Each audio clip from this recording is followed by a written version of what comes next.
दोस्तों, भारत का चंद्रयान-3 दहाड़ मारता हुआ चांद की ओर बढ़ रहा है। चंद्रयान-3 के इस दहाड़ से नासा और चीन भी घबराए हुए हैं। अभी चंद्रयान-3 ने चांद की ऐसी भयानक तस्वीरें वहां से भेजी है जिसके अंदर बहुत ही अजीब चीजें नजर आई हैं, जिसे देखने के बाद वैज्ञानिक भी हैरान हो चुके हैं। तस्वीर के बारे में पूरी जानकारी के लिए इस वीडियो को अंत तक जरूर देखें। चंद्रयान जब से चंद्रमा की कक्षा में गया है, तब से लगातार वहां से रहस्यमयी खुलासे कर रहा है। सबसे पहले तो चांद के ऑर्बिट में पहुंचने के बाद उसने वहां से पहला मैसेज भेजा कि मैं चंद्रयान-3 हूं और मैं चांद की कक्षा में पहुंच गया हूं और मुझे चांद का गुरुत्वाकर्षण महसूस हो रहा है। यह मैसेज इसरो के हेडक्वार्टर में बैठे वैज्ञानिकों के चेहरे पर खुशी ला रही। लेकिन चंद्रयान-3 ने अभी नई ताजा तस्वीरें भेजकर पूरी दुनिया में हड़कंप मचा दिया है। चांद की दुनिया वीरान पड़ी थी। उसके अंदर आखिर चंद्रयान-3 को क्या नजर आया? चंद्रयान-3 को चांद के नजदीक जाने में जो मुश्किल पड़ाव सामने थे, उन सभी को बड़ी आसानी से पार कर लिया है। अब आपके दिमाग में यह सवाल आ रहा होगा कि आखिर उन तस्वीरों में ऐसा क्या नजर आया और अभी चांद के कितना नजदीक पहुंच गया है। यह सब आज के इस वीडियो में हम आपको बताएंगे। आप देख रहे हैं जीके दृष्टि यूट्यूब चैनल। दोस्तों, चांद पर जाने की यह वैज्ञानिकों की ओढ़ अभी से शुरू नहीं हुई है, बल्कि जब से अमेरिका ने चांद पर इंसान को उतारा था, उस समय भी रशिया से अमेरिका की होड़ लग गई थी। लेकिन आज तक जितने भी मिशन चांद पर किए गए थे, उनमें से किसी भी मिशन ने चांद के दक्षिण वाले इलाके में जाने के बारे में सोचा भी नहीं था। लेकिन इसरो के चंद्रयान-3 मिशन ने चांद पर उतरने से पहले ही दुनिया के वैज्ञानिकों को हैरान करना शुरू कर दिया है। यानी दुनिया के वैज्ञानिक तो यह देख रहे थे कि चंद्रयान चांद पर उतरकर जानकारी भेजेगा, लेकिन भारत के इस मुसाफिर ने तो उतरने से पहले कमाल कर दिया। अभी हाल फिलहाल की ताजा अपडेट के बारे में बात करें तो इसरो ने जानकारी देते हुए बताया है कि चंद्रयान-3 चांद के बहुत ज्यादा नजदीक चला गया है। अभी चांद के तीसरे राउंड में चंद्रयान-3 चक्कर लगा रहा है, जहां पर इसकी चांद से सबसे नजदीकी दूरी 174 किलोमीटर है और सबसे दूर की दूरी 1437 किलोमीटर है। मतलब अब वह दिन दूर नहीं जब चंद्रयान-3 चांद को अपनी मुट्ठी में कर लेगा। 14 तारीख तक तो यह इसी कक्षा में चक्कर लगाता रहेगा, लेकिन 14 अगस्त के दिन में दोपहर 11:30 से 12 बजे के बीच अगली कक्षा में प्रवेश कर जाएगा। लेकिन जैसे जैसे चंद्रयान-3 चांद के नजदीक आता जा रहा है, वैसे वैसे वैज्ञानिकों की धड़कनें बढ़ रही हैं, क्योंकि इस मिशन का सबसे मुश्किल पड़ाव ही चांद की जमीन पर सही सलामत उतरना है। उसके बाद सभी लोग 16 अगस्त के दिन की राह देख रहे हैं। यह दिन हम सबके लिए बहुत ज्यादा स्पेशल होने वाला है। इस दिन चंद्रयान अपने मकसद के आखिरी पड़ाव पर पहुंच चुका होगा। दरअसल यही वो दिन होगा जब इसका प्रोपल्शन मॉड्यूल विक्रम लैंडर से अलग हो जाएगा। अब आपके दिमाग में सवाल आ रहा होगा कि आखिर वैज्ञानिक इस काम को कैसे अंजाम देंगे। दरअसल ये काम वैज्ञानिक बड़ी ही चतुराई से करने वाले हैं। इन दोनों को आपस में जोड़ने वाले जो हुक लगे होते हैं, उसको वैज्ञानिक खोल देंगे, जिसके बाद पिछले हिस्से की रफ्तार धीरे धीरे कम हो जाएगी और आगे के इस हिस्से की रफ्तार स्थिर रखी जाएगी, ताकि आगे वाला हिस्सा अपनी कक्षा में आगे बढ़ जाए और पिछले वाला बिना किसी नुकसान के अलग हो जाए। इसके बाद चंद्रयान-3 के दोनों ही सिलेंडर और प्रोपल्शन मॉड्यूल चांद की 100 × 100 किलोमीटर की कक्षा में अलग अलग राउंड काटते हुए लैंडर चंद्रमा की सतह पर उतरने के लिए आगे बढ़ेगा। यहां से आगे का सफर इसके लिए बहुत ज्यादा मुश्किल होने वाला है। आगे की जानकारी देने से पहले आपको बता दें कि आखिर अब चंद्रयान-3 ने क्या खुशखबरी भेजी है।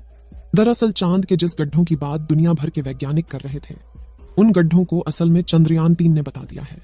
हम आपको पहले भी बता चुके हैं कि चांद के दक्षिण वाले इलाके में बहुत बड़े बड़े गड्ढे मौजूद हैं। उनमें से कुछ का आकार तो कई किलोमीटर में फैला हुआ है। ऐसे गड्ढों को देखकर कोई भी स्पेस एजेंसी वहां पर अंतरिक्ष यान को उतारने से पहले कई बार सोचते हैं। इन्हीं डरावने गड्ढों की तस्वीरें चंद्रयान-3 ने दुनिया के सामने भेजी हैं। इस तस्वीर को देखकर इसरो के वैज्ञानिकों की आंखें खुशी से भर गईं, जब चंद्रयान-3 के अंदर लगे हुए हाई रेजोल्यूशन कैमरे ने चांद की खूबसूरत तस्वीरें कैप्चर की। फोटो के अलावा चंद्रयान ने वहां का लंबा वीडियो भी बनाया, जिसे आप इस समय अपनी स्क्रीन पर देख सकते हैं, और इसे देखकर हर एक भारतीय नागरिक का सीना गर्व से चौड़ा हो चुका है।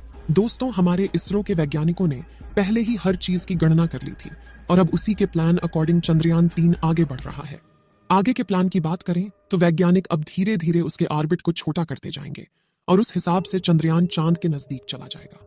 लेकिन इसका जो चांद पर नीचे उतरने का प्रोसेस शुरू होगा, वह उस समय होगा जब चंद्रयान चांद से 36 किलोमीटर पर रहेगा और वहां से चंद्रयान-3 दक्षिणी ध्रुव में मौजूद अपनी लोकेशन को देखेगा। दोस्तों, यहां इसरो के वैज्ञानिकों ने अपना तेज दिमाग का इस्तेमाल करके अपने यान को सीधा लैंडिंग के लिए नहीं भेजा है, बल्कि वह धीरे धीरे ऑर्बिट बदलकर चंद्रमा की तरफ अपने कदम आगे बढ़ा रहा है।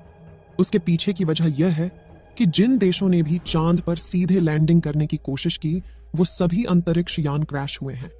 लेकिन इसरो की सूझबूझ से हमारा मिशन सफलता के कदम छूने के लिए तेजी से आगे बढ़ रहा है और उम्मीद है इस बार हमारा लैंडर सफलतापूर्वक चांद की सतह पर सॉफ्ट लैंडिंग कर जाएगा। सॉफ्ट लैंडिंग करने के लिए इस बार अंतरिक्ष यान में जो उपकरण लगाए गए हैं बहुत ही ज्यादा एडवांस और हाई टेक्नोलॉजी वाले हैं। चंद्रयान 3 को हर परिस्थिति में सटीक जानकारी देने वाले लेजर डॉपलर नाम का उपकरण इसके अंदर लगा हुआ है। इसका काम उतरते वक्त चांद की जमीन पर लेजर फेंकना है ताकि दूर से पता चल जाए कि जहां पर लैंडर को उतरना है और वहां पर कोई बड़ा गड्ढा तो नहीं है। इसके अलावा ये और 2 दिशाओं में भी लेजर भेजेगा ताकि पता चल सके आगे पीछे साइड में कोई ऐसी चीज है जिससे चंद्रयान टकरा सकता है। उसके अलावा इसके अंदर एक और उपकरण लगा हुआ है, LBC कैमरा। इसका काम लैंडर के उतरते समय जमीन के नीचे की तस्वीर लेना है। फिलहाल अभी तेजी से चांद के नजदीक आता जा रहा है और उसकी चांद से दूरी भी बहुत ही कम बची है। ये चांद की सतह पर लैंड करने से पहले टोटल 5 ऑर्बिट से होकर गुजरेगा। इस प्रक्रिया के दौरान इसकी स्पीड भी धीरे धीरे कम होती रहेगी। चांद की कक्षा में पहुंचने का सिलसिला 6 अगस्त से शुरू हुआ था। उस दिन रात 11 बजे के आसपास इसके ऑर्बिट में बदलाव करके वैज्ञानिकों ने इसे चांद की अगली कक्षा में डाल दिया और फिर इसके 3 दिन बाद यानी 9 अगस्त को दोपहर 2 बजे करीब 4 से 5 हजार किलोमीटर की हाइट पर पहुंचा। हमारा चंद्रयान 14 अगस्त दोपहर 12 बजे के आसपास चौथे ऑन ऑर्बिटर पहुंचेगा और उसमें चांद और इसके बीच की दूरी सिर्फ 20,000 किलोमीटर रह जाएगी। 16 अगस्त की सुबह 8:30 बजे के आसपास 5वें और अंतिम कक्षा में एंटर करेगा और उस समय ये 100 किलोमीटर की ऊंचाई पर चांद का गोलाकार चक्कर लगा रहा होगा। 16 अगस्त का दिन इसरो के वैज्ञानिकों के लिए बहुत ही खास होने वाला है। साथ ही मिशन का भी एक महत्वपूर्ण पड़ाव है क्योंकि यही वह दिन है जब चंद्रयान 3 का प्रोपल्शन मॉड्यूल इसके लैंडर से अलग हो जाएगा। इसके बाद 18 और 19 अगस्त का दिन भी इसके लिए खास है क्योंकि उस दिन चंद्रयान के डी ऑर्बिटिंग की प्रक्रिया की जाएगी।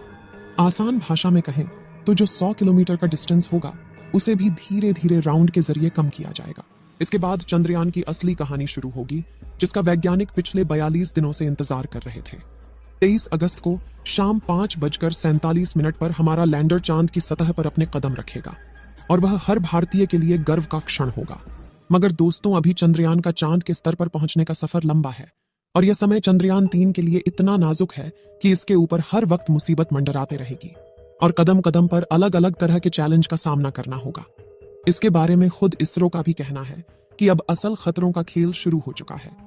इस मिशन के सफल होने की दुआएं आप कमेंट बॉक्स में करते रहें। चलिए दोस्तों, इस वीडियो को यहीं पर खत्म करते हैं।